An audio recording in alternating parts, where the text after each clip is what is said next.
Welcome to Diaspora Forum. A lot of people complain that those in diaspora, all they are interested in is pointing fingers and washing Africans, just leaning outside, just telling other people how it is at home when other leaders are like them. But no, we all are witnesses to how Indians in diaspora, they work night and day to see towards the good of their people. At the height of the pandemic in India, and we are all witnesses to how they helped not just them alone, in conjunction with other people across the world, and things have changed for the better today with respect to COVID-19. The same way Africans in diaspora are working hard, yes, and that's our topic for today. Africans in diaspora work to rebuild their home countries, yes. And you ask me, how do they do this? But first of all, watch this.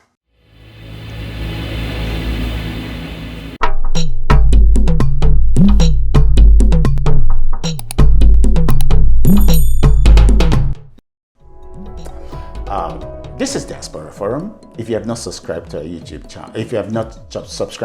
channel, please do so. Click that bell over there so that each time we produce our videos, it comes straight to you. We'll be going Patreon very soon. We look forward to seeing you supporting us in when we go Patreon. And we've produced movies like this, about 65 of them, and it's all in our website. Please check it out, diasporaforum.net. Tell your friends, share with your friends, so that we all together will build Africa up. Yes, we'll build it up. We cannot give up on our home country. It means a lot to us, and we build it together. But first of all, let's hear what our elders have to say about this. Yes, take a look at that. He said, "One who loves you warns you." Exactly.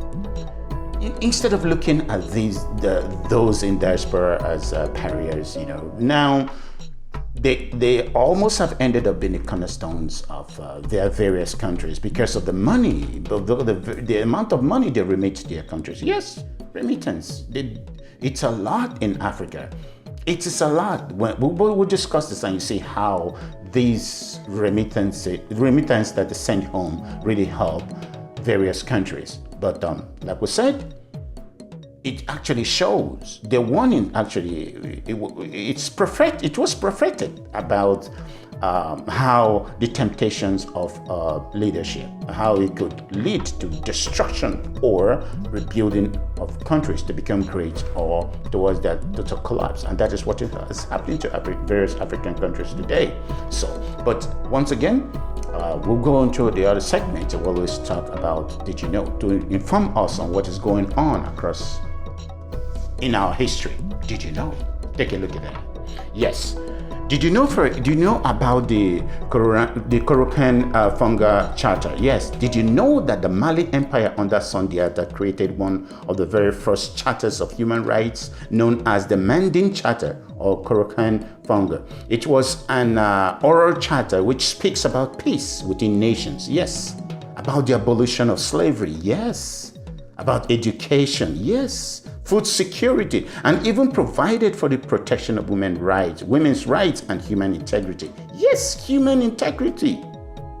It was created 5 centuries before the French Declaration of Human Rights. Yes. It was officially adopted by UNESCO in 2009 as a cultural heritage. This was in the 13th century, 800 years ago, ladies and gentlemen. But I know nobody taught you about this in school, because it's a good thing. It's a great thing that came from Africa. Just like they told you that Solomon was the richest man on earth, and not Sundiata of the Mali Empire. Now you know. You might want to open up the books and find out more about your home. Once again, this is Diaspora Forum. And like we said again, Africans in diaspora, yes, it is not just about finger pointing. No, it's not about finger pointing. They're actually doing something, they're working hard to rebuild their home countries. Because when we look at it, apart from remittances, yes, we might think it's just money. It's not, it's just not money. It's not just that they're building houses. It's not just they're helping to develop structures back home. A lot of them are building schools. A lot of people in diaspora are bringing back their money and building hospitals because there are just no functioning hospitals anymore at home. In Cameroon, in Ghana, in Nigeria, all the hospitals, even the U.S. embassy rely on private hospitals for the tests for AIDS, COVID, and all of the things that are. And these money from people from abroad. Yes, people in diaspora, they brought this money and developed this thing. They build schools, the private schools people go to today, the houses people build today. These are money that are generated, are plunged back to the economy. In fact, when we look at it, $550 billion, repeat, $550 billion was remitted in 2019. Yes, 2019. Yes, to middle income countries in Africa.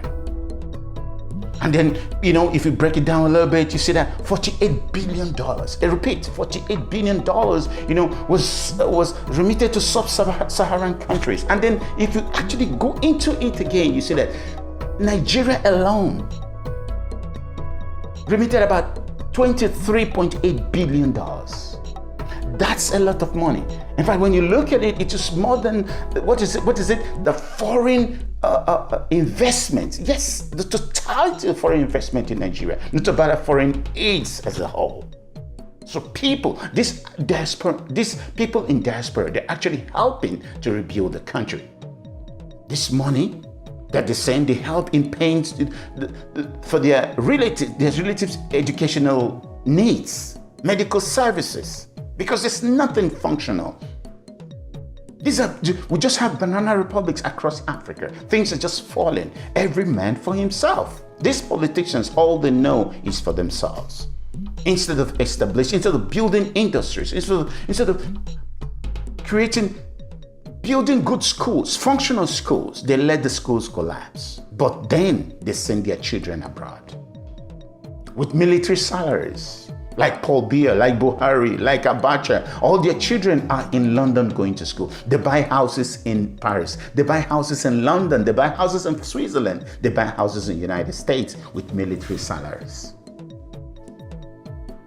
They help to destroy the educational system in their various countries, the medical system in their various countries, but send each time they want medical checkup, they fly abroad. Why? What a shame.